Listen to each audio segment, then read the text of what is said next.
S. Ramakrishnan அவர்களினுடைய காசுக்கள்ளன் என்ற சிறார் நூல் குறித்து பேசுவதற்கு விருதுநகர் வேவா வன்னிய பெருமாள் பெண்கள் கல்லூரியின் முதுகலை தமிழ் 2ஆம் ஆண்டு மாணவி செல்வி நாவரசி அவர்களை நூல் கருத்துரை வழங்க வருமாறு அன்போடு அழைக்கின்றேன். அனைவருக்கும் வணக்கம்.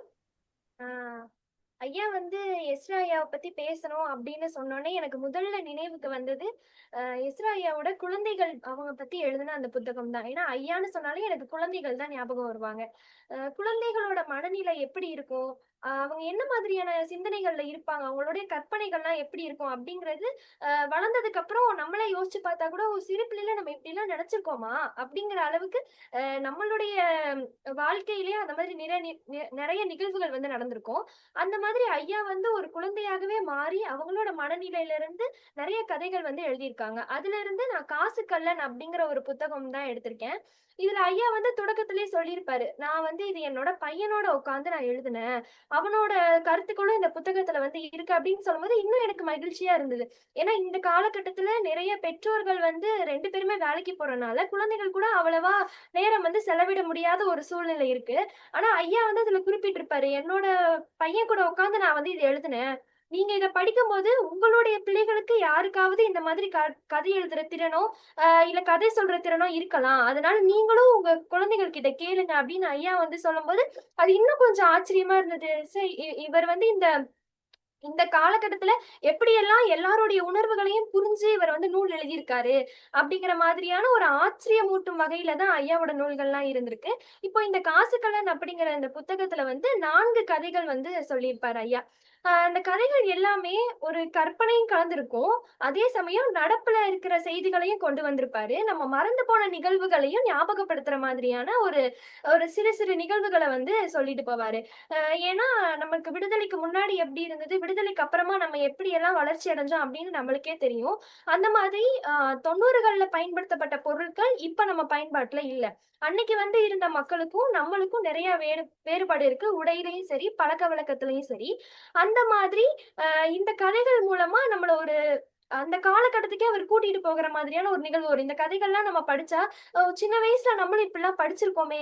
நம்மளும் இப்படிலாம் நெனச்சோமே! அப்படிங்கிற மாதிரியான ஒரு எண்ணங்கள் வந்து நம்மளுக்குள்ள ஏற்படுறதுக்கான ஒரு வாய்ப்பா இந்த புத்தகம் இருந்தது. எனக்கு ரொம்ப மிகவும் பிடிச்ச ஒரு புத்தகமாவும் இதுதான் இருந்தது. ஏன்னா கதைகள்னாலே பொதுவா எல்லாருக்குமே ரொம்ப பிடிக்கும். கதையோட தொடக்கத்திலேயே ஐயா வந்து சொல்லியிருப்பாரு. இந்த உலகத்துல இருக்கிற எத வேணாலும் எண்ணலாம். ஆனா கதைகள வந்து எண்ணவே முடியாது. கடற்கரையில இருக்க மணல் மாதிரி இதோட அளவு, அதுக்கப்புறம் இது பிறந்த காலம், இது எத்தனை இருக்கு அப்படிங்கிற எல்லாமே அதிகமான எண்ணிக்கையில இருக்கு. கதைகள்ன்றது எல்லாருக்கும் ரொம்ப பிடிக்கும். நம்ம ஒரு செய்திய வந்து ஒருத்தவங்க கிட்ட கொண்டு போறோம் அப்படின்னா, நம்ம கதைகள் மூலமா எளிமையா கொண்டு போலாம் அப்படின்னு ஐயா கிட்ட இருந்து நம்ம நெறைய கத்துக்கலாம். ஐயா ஒரு சிறந்த ஆளுமை. அது வந்து அவரோட எழுத்துக்கள்ல இருந்து அதிகமாவே தெரியும். இன்னும் சொல்லப்போனா அவர் விருதுநகர் மாவட்டத்த சேர்ந்தவரு அப்படிங்கிறது இன்னுமே நம்ம எல்லாத்துக்கும் ஒரு பெருமையா நான் வந்து நெனைக்கிறேன். இப்போ முதலாவதா இந்த காசுக்கல்லன் அப்படிங்கிற புத்தகத்துல, காசுக்கல்லன் அப்படிங்கிற தலைப்பிலேயே ஒரு கதை வந்து ஐயா எழுதியிருக்காரு. அதுல வந்து திவா அப்படிங்கிற ஒரு பையன் இருப்பான். அந்த பையன வந்து மையமா வச்சு ஒரு கதை.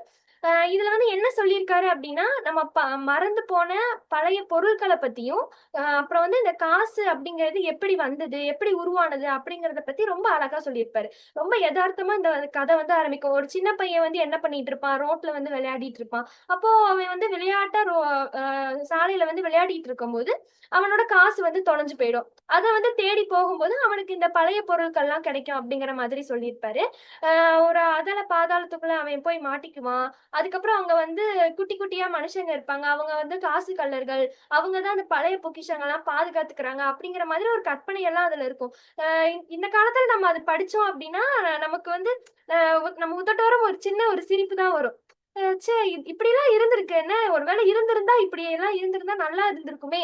அப்படின்னு நம்மள எண்ணக்கூடிய அளவுக்கு ஐயாவோட கதைகள்ல வந்து அந்த எழுத்துக்கள்லாம் ரொம்ப சிறப்பானதா இருக்கும். இந்த திவா அப்படிங்கிற பையன் சாலையில வந்து விளையாடிக்கிட்டு இருப்பான். விளையாடிக்கிட்டு இருக்கும்போது அவனுடைய ஒரு காசு வந்து தொலைஞ்சு போயிடும். தினமும் அவன் அம்மா கிட்ட வந்து காசு வாங்கி கடையில போய் பொருட்கள் வாங்கி சாப்பிடுற ஒரு பழக்கம் அவனுக்கு இருக்கு. அந்த மாதிரி அன்னைக்கும் சைக்கிள்ல வந்து போயிட்டு இருப்பான். அப்போ திடீர்னு வந்து ஏதோ ஒரு ஞாபகத்துல காசு தொலைஞ்சு போயிடும். பார்த்தா அது ஒரு சின்ன குழிக்குள்ள வந்து மாட்டிட்டு இருக்கும். அப்போ அவனுக்கு அத எப்படி எடுக்கன்னு தெரியாது. பக்கத்துல வந்துட்டு காகம் இருக்கும். முதல்ல அதுகிட்ட போயி, "எனக்கு அத நீ எடுத்து குடுத்த அப்படின்னா, நான் உனக்கு நெறைய பொருட்கள் வந்து வாங்கி குடுக்குறேன்" அப்படின்னு சொல்லுவான். அப்போ காசு அப்படின்னு சொன்னோடனே அதுக்கு எதுவுமே புரியாது. காசா அப்படின்னா என்ன? நான் இது வரைக்கும் அது கேள்விப்பட்டதே இல்லையே, அதை வச்சு நீங்க என்ன பண்ணுவீங்க அப்படின்னு கேட்கும். காசு உனக்கு தெரியாதா, இதை வச்சு என்ன வேணாலும் வாங்கலாம் அப்படின்னு அவன் வந்து சொல்லும் போது அது அவனை பார்த்து சிரிக்கும். என்ன வேணாலும் வாங்கலாம்னா நீயே அதை வந்து வாங்குறதுக்கு எடுக்கிறதுக்கு ஒரு ஆளை நீயே வாங்கிக்கலாமே, நீயே ஏன் உதவியை கேட்கிற அப்படின்னு கேட்கும். அப்போ இதுல இருந்து வந்து அவர் என்ன சொல்ல வர்றாரு, ஒரு குழந்தையோட மனநிலையும் சொல்றாரு. அதாவது இந்த நடப்புல வந்து நம்ம என்ன பண்ணிக்கிட்டு இருக்கோம் அப்படிங்கிறதையும் சொல்றாரு. பணத்தை வச்சு நம்ம எதை வேணாலும் வாங்கிடலாம் அப்படின்னு நிறைய பேருக்கு வந்து இந்த இந்த காலகட்டத்துல எண்ணம் இருக்கு. அது வந்து தவறு அப்படிங்கறது ஒரு சின்ன ஒரு காகம் அப்படிங்கிற ஒரு கதாபாத்திரம் மூலமாவே ஐயா வந்து சொல்லியிருப்பாரு. அதுக்கப்புறம் அந்த காகத்துக்கிட்ட பேசிட்டு அடுத்து வந்து ஒரு எலிகிட்ட போய் கேட்பான். இந்த மாதிரி எலியாரே, என்னோட காசு உள்ள விழுந்துருச்சு, தயவு செஞ்சு நீங்க எடுத்து கொடுங்க அப்படின்னு சொல்லுவான். அப்போ அந்த எலி வந்து என்ன சொல்லும் அப்படின்னா, இல்லப்பா நானே நேத்து பேக்கரியில வந்து சாப்பிட்டுட்டேன், எனக்கு வந்து உடம்பு சரியில்லை அப்படின்னு சொல்லும். அப்போ இதுல வந்து இந்த உணவு முறை வந்து எப்படி மாறி இருக்கு அப்படிங்கறத வந்து ஒரு எலியோட கதாபாத்திரம் மூலமா எளிமையா சொல்லியிருப்பார். அந்த காலகட்டத்துல வந்து நம்ம நிறைய சத்தான உணவுகள் அந்த மாதிரி எல்லாம் சாப்பிட்டு வந்திருக்கோம். இந்த காலத்துல வந்து இந்த ஃபாஸ்ட் ஃபுட் அப்படின்னு சொல்ற அந்த உணவு வகைகள் வந்து அதிகமாயிடுச்சு. நம்ம பழக்கவழக்கம்லாம் மாறிடுச்சு அப்படிங்கிறத வந்து அந்த எலி அப்படிங்கிற ஒரு கதாபாத்திரம் மூலமா எளிமையா ஐயா வந்து சொல்லியிருப்பாரு. இந்த மாதிரி நெறைய விலங்குகள், பறவைகள்லாம் இவரோட கதைக்குள்ள வருவாங்க. அவங்களும் கதாபாத்திரங்களா மாறி மனுஷங்க கூடயே பேசுவாங்க. மனுஷங்களும் அவங்க கூட பேசுவாங்க. இந்த காலத்துல ஒரு ஒரு மனுஷன் இன்னொரு மனுஷன் கிட்ட பேசுறதே அபூர்வமா இருக்கும்போது, ஒரு விலங்குகளோ, உயிரினமோ இந்த கதையில வந்து பேசுற மாதிரி அமைச்சது இன்னும் ரொம்ப சிறப்பானதுதான். படிக்கும்போதே நம்மளுக்கு ரொம்ப இனிமையா இருக்கும். உண்மையிலே ஒரு எலி நம்ம கிட்ட வந்து பேசினா இப்படிதான் இருக்கும் போல, அது இப்படிதான் நம்மள சொல்லும். அப்படிங்கிற மாதிரியான எண்ணங்கள்லாம் தோன்ற மாதிரி ஐயாவோட அந்த கற்பனைகள்லாம் இருந்திருக்கு. அதுக்கப்புறமா ஒரு தேனீகிட்ட போய் கேட்பான். இந்த மாதிரி தேனீயே, என்னோட காசு விழுந்துருச்சுப்பா, தயவு செஞ்சு நீயாவது எடுத்துக்கூட, யாருமே எனக்கு உதவ மாட்டேங்கிறாங்க அப்படின்னு சொல்லும்போது அதுவும் இதே கேள்வி கேட்கும். காசுனா என்ன? எங்களுக்கு அத பத்தி எதுவுமே தெரியாது. உனக்கு வேணும்னா நீ அத கேட்டா உனக்கு குடுக்க போறாங்க. இதுக்கு எதுக்கு நீ காசு அப்படின்னு சொல்ற? காசுனால எல்லாத்தையும் வாங்க முடியுமா? அப்படின்னு சொல்லிட்டு அதுவும் கேட்கும். ஆ அதுக்கப்புறம் என்ன சொல்லும் அப்படின்னா, நானே வந்து பூக்கள்ல வந்து தேன் இல்லாம நானே ஒவ்வொரு பூவா தேடிட்டு இருக்கேன். நீ வேற என்ன வந்து இப்படி பண்ணாத அப்படின்னு சொல்லும். அப்ப இதுல இருந்து என்ன சொல்றாரு அப்படின்னா, ஆ அந்த காலத்துல இயற்கையா கிடைச்ச பொருட்கள் கூட இந்த காலத்துல வந்து செயற்கையா தான் கிடைச்சிட்டு இருக்கு. தேனீக்களுக்கு கூட தேன் எடுக்கிறது ரொம்ப சிரமமான ஒரு விஷயமா இந்த காலகட்டத்துல மாறிடுச்சு. ஏன்னா, அது எல்லாமே நம்ம பழக்கவழக்கங்கள், நம்மளோட வாழ்வியல் மாற்றங்கள், நம்ம வந்து முன்னேறிட்டு இருக்கோம் அப்படின்னு நினைச்சு நம்மளே நம்மள தாழ்த்திட்டு இருக்கோம் நிறைய விஷயங்கள்ல. ஏன்னா காற்று மாசு, நில மாசு, நீர் மாசுன்னு இன்னும் எவ்வளவோ இருக்கு. தொழிற்சாலைகளை கட்டுறோம், ஆறு குளங்களை அழிச்சு நம்ம வீடு கட்டிட்டு இருக்கோம், காடுகளை அழிக்கிறோம். இந்த மாதிரி நிறைய நடக்கிறதுனால ஒவ்வொரு உயிரினங்களுக்கும் ஒவ்வொரு பாதிப்பு இருக்கு அப்படிங்கிறத அவர் சுருக்கமா அந்த கதாபாத்திரங்கள் மூலமாவே சொல்லியிருப்பாரு. அப்போ திடீர்னு அவன் அந்த குழிக்குள்ள அவனே போகிற மாதிரியான காட்சிகள் வரும். அப்போ குள்ளர்களை வந்து பார்ப்பான். குள்ளர்கள் தான் வந்து காசு கள்ளர்கள் அப்படின்னு சொல்லி அவங்களே அவங்கள வந்து அறிமுகப்படுத்திக்குவாங்க. அப்போ அந்த கோட்டைக்குள்ள வந்து போறான். ஒரு பெரிய கோட்டை இருக்கு. ரொம்ப பிரம்மாண்டமா இருக்கு. கற்சிலைகள்லாம் நிறைய இருக்கு. அப்புறம் வந்து நம்ம சின்ன குழந்தைகள் படத்துல எல்லாம் பார்த்தோம் அப்படின்னா, ஒரு கதவு தொறக்கிறதுக்கு மந்திரம் போடணும் அப்படின்னு சொல்லிட்டு நம்மள வந்து சொல்லி இது பண்ணி வச்சிருப்பாங்களே, அந்த மாதிரி இந்த கதையிலயும் ஒரு இது இருக்கு. இந்த கதவு தொறக்கணும் அப்படின்னா, வாயில வந்து ஒரு கல்சிங்கம் இருக்கும். அந்த கல்சிங்கம் வந்து ஒரு கேள்வி கேட்கும். அதுக்கு பதில் சொன்னா நீ உள்ள போகலாம். அப்படிங்கிற மாதிரி ஒரு 2 நிகழ்வு வந்து குடுத்திருப்பாரு ஐயா. 2 விடுகதை வந்து கேட்கிற மாதிரியும், அதுக்கு வந்து அவன் பதில் சொல்லி புத்திசாலித்தனமா அவன் வந்து அந்த கோட்டைக்குள்ள போகிற மாதிரியும் காட்டியிருப்பாங்க. அப்போ அந்த சிறுவனுக்கு வந்து நெறைய புத்திசாலித்தனம் இருக்கு. ஆனா அவனுக்கு அத எங்க பயன்படுத்தணும்னு தெரியல. அப்படிங்கிறத சொல்லியிருப்பாரு. இந்த காலகட்டத்துல நெறைய பேருக்கு அப்படிதான். திறமைகள் வந்து எல்லாருக்குள்ளயுமே இருக்கு. ஆனா அத எப்படி வெளிக்கொண்டு வர்றாங்க? யாரு அத வந்து வெளிக்கொண்டாடுறாங்களோ அவங்க தான் இந்த உலகத்துல வந்து அனைவராலும் பார்க்கப்படுறாங்க. அப்போ அனைவருக்குள்ள இருக்க திறமைய அனைவரும் வெளியில கொண்டு வரணும் அப்படிங்கிறத ஒரு மறைமுகமா இந்த இடத்துல ஐயா சொல்லியிருக்காரோ அப்படிங்கிற ஒரு எண்ணம் வந்து எனக்கு இத படிக்கும்போது இருந்தது. அப்போ அந்த குள்ளர்கள் அரண்மனைக்குள்ள போனோனே அவன் உள்ள பார்க்குறான், நெறைய ஆச்சரியமான பொருட்களா இருக்கு. இதுவரைக்கும் அவன் அந்த மாதிரி பொருட்கள்லாம் பார்த்ததே இல்ல. உள்ள போய் பார்க்கும்போது, ஒரு ஒரு குள்ளர் மட்டும் வராரு. இந்த மாதிரி நாங்க தான் காசு கள்ளர்கள்ன்னு சொல்றாங்க. ஆனா நாங்க எந்த காசையுமே திருடவே இல்ல. மனுஷங்க வந்து மறந்து அவங்க பயன்படுத்தாத பொருட்கள்லாம் நாங்க பொக்கிஷமா பாதுகாத்துக்கிட்டு இருக்கோம் அப்படின்னு அந்த கதாபாத்திரம் பேசுறத ஐயா வந்து சொல்லுவாரு. நெறைய அரிய வகை பொருட்கள்லாம் அங்க இருக்கிற மாதிரி காட்டுவாரு. அதாவது நம்ம அந்த காலத்துல பயன்படுத்திய உலக்கு, அம்மிக்கல், அ நாணயங்கள், சிலைகள், அப்புறம் வந்து விளக்கு அந்த மாதிரி எல்லாமே காட்டுவாரு. அது வந்து புத்தகத்துல வந்து நம்ம பார்த்தோம் அப்படின்னா, அது படங்களாவே போட்டிருக்கும். நம்ம குழந்தைகளுக்கு வந்து நம்ம கதைகள வந்து வாசிச்சு சொல்றத விட படங்களா காட்டுனா இன்னும் உங்களுக்கு ரொம்ப பிடிக்கும். அத வந்து ஐயா மனசுல வச்சுட்டு நீங்க பார்த்தீங்கன்னா தெரியும். இந்த புத்தகத்திலேயே ஐயா வந்து படங்களா குடுத்திருப்பாங்க. எல்லாத்துக்குமே அந்த காகம்னா காகம் மாதிரி படம், தேனினா தேனி பேசுற மாதிரி படம் எல்லாமே வந்து ஐயா கொடுத்திருப்பாங்க. இதுல வந்து நம்ம மறந்து போன மரப்பாச்சி பொம்மை, அப்புறம் வந்து நம்ம ஏர்கலப்பை, குதிரைவண்டி, கணித வாய்ப்பாடு, வெற்றிலை பெட்டி, அம்மிக்கல், அப்புறம் வந்து நாளி, நம்ம படி அளக்கிறதுக்கு பயன்படுத்துற கால்படி, அரைப்படி இந்த மாதிரி எல்லாமே அந்த இடத்துல வந்து வரிசையா அடுக்கி வச்சிருப்பாங்க. அப்போ அந்த காசுக்கள்ளன் அந்த அந்த ஒரு கதாபாத்திரம் வந்து என்ன பண்ணுவாங்க அப்படின்னா ஒவ்வொன்றா விளக்கிட்டு போவாங்க.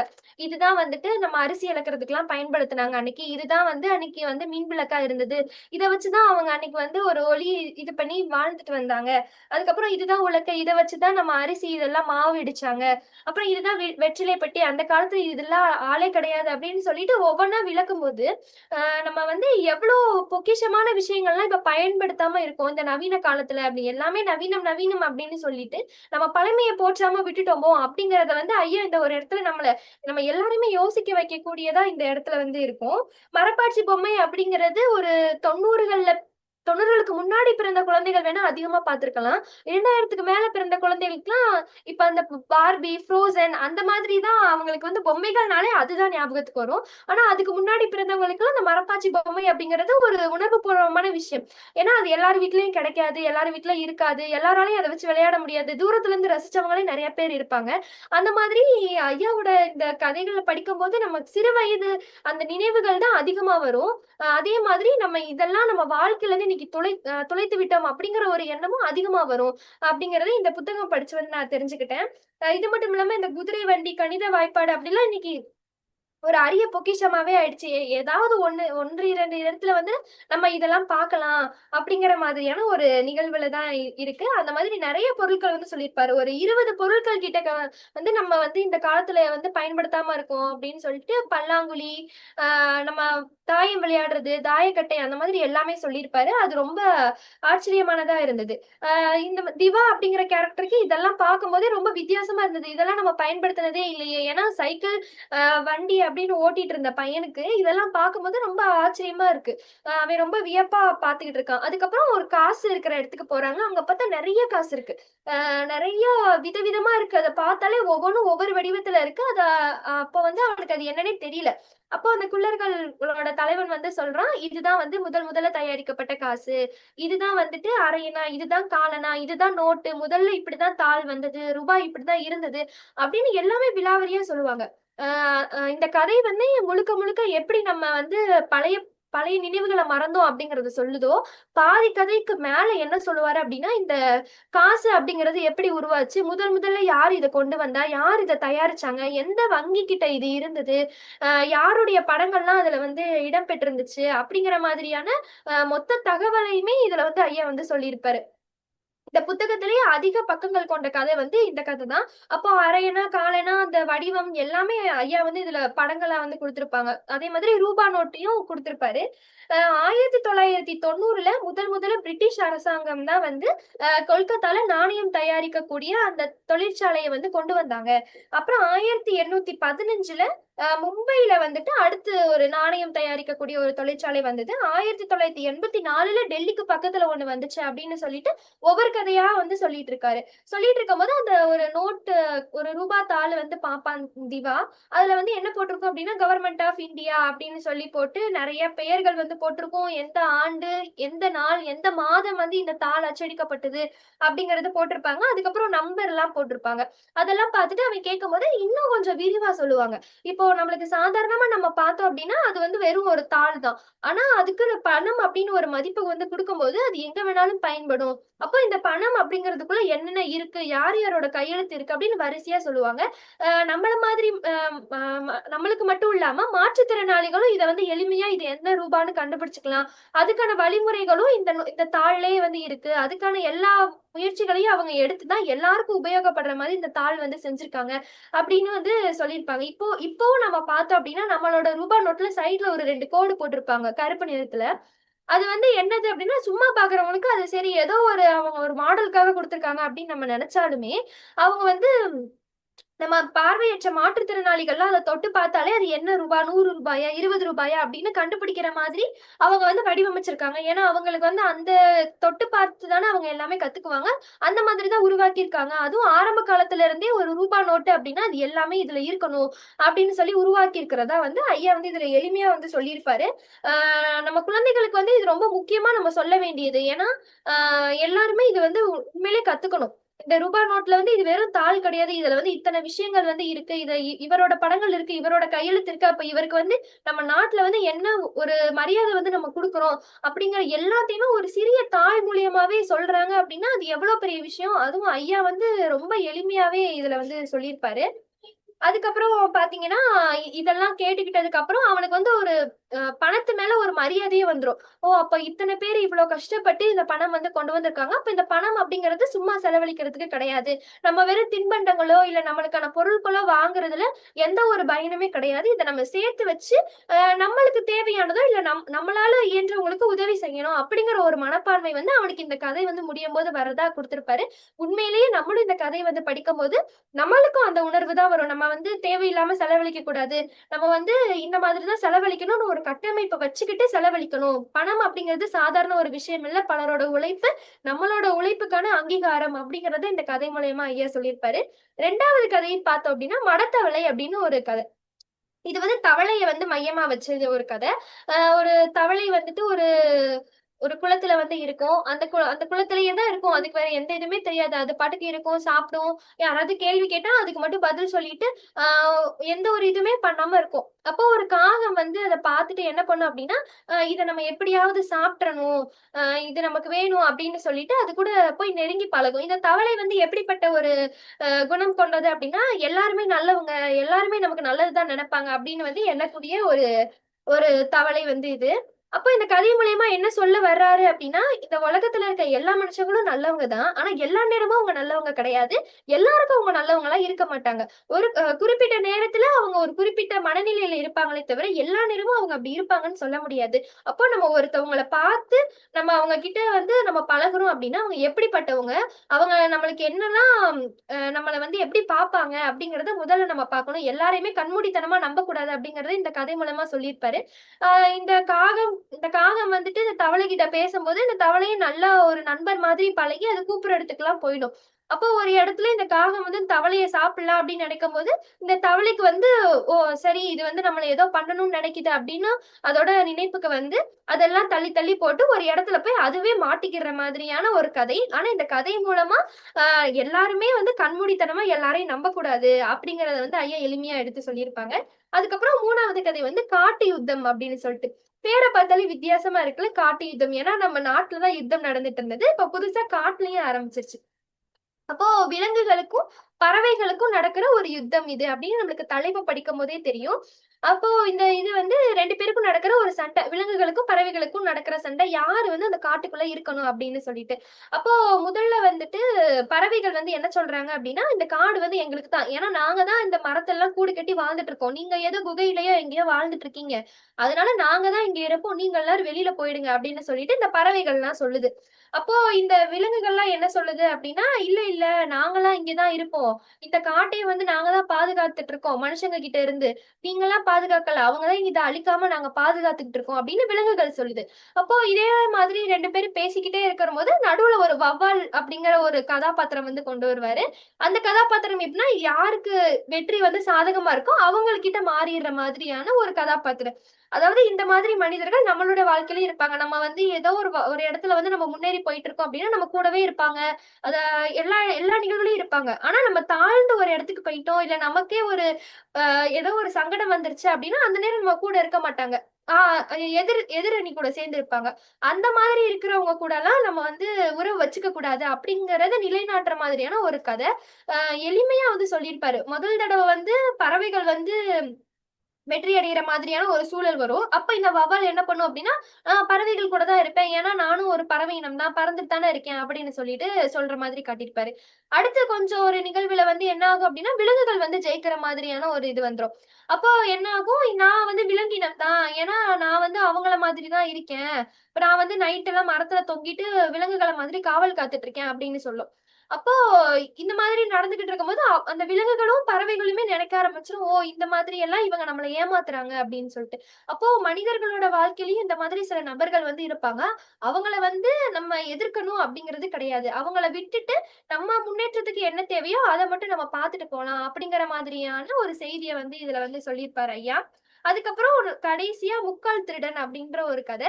இதுல வந்து திருடர்கள பத்தி தான் வந்து சொல்லியிருப்பாரு. ஒரு குடும்பத்துல அப்பா, ஒரு 3 பசங்க இருப்பாங்க. 4 பேருமே திருடர்கள் தான்.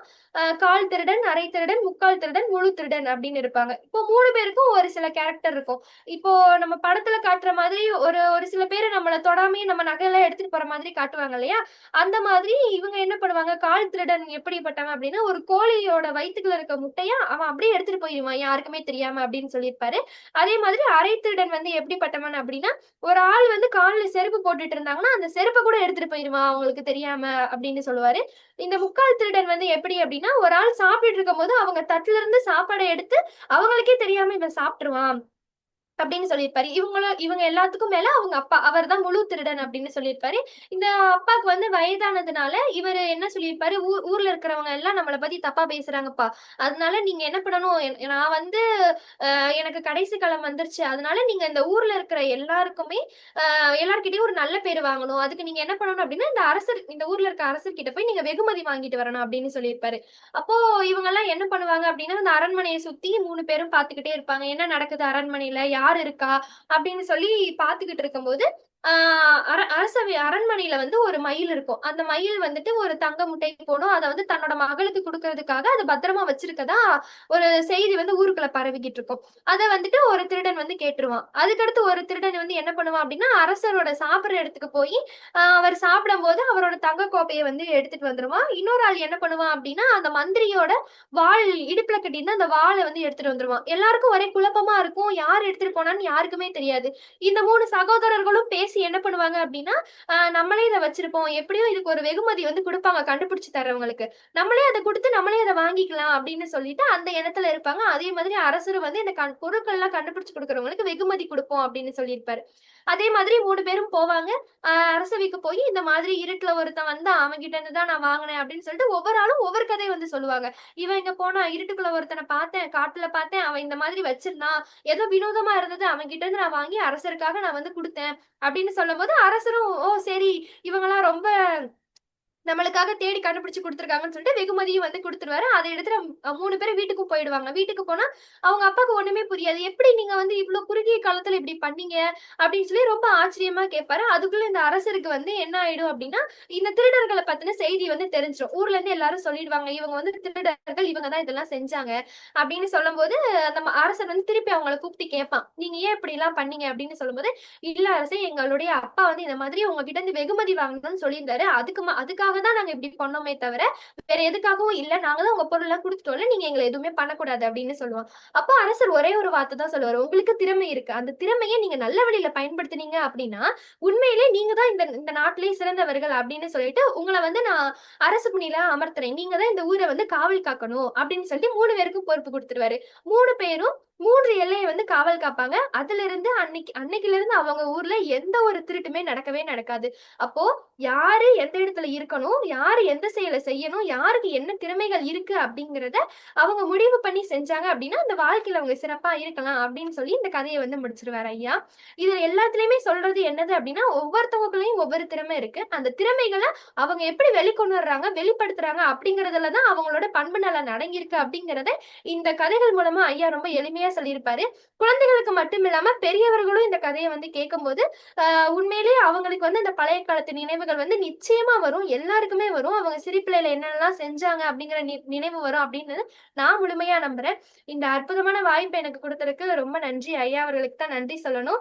ஏன்னா பெரிய ஆளுமைகள்லாம் இருக்கிற இடத்துல என்னுடைய திறமைக்கும் வாய்ப்பளித்ததுக்கு ரொம்ப நன்றிங்கய்யா. நன்றி. உண்மையிலே ஒரு சிறப்பான அந்த நூல் குறித்த உரை. அப்படியே சொல்லிக்கொண்டே போகிறார். நினைவிலிருந்து சொற்கள் வந்து கொண்டே இருக்கின்றது.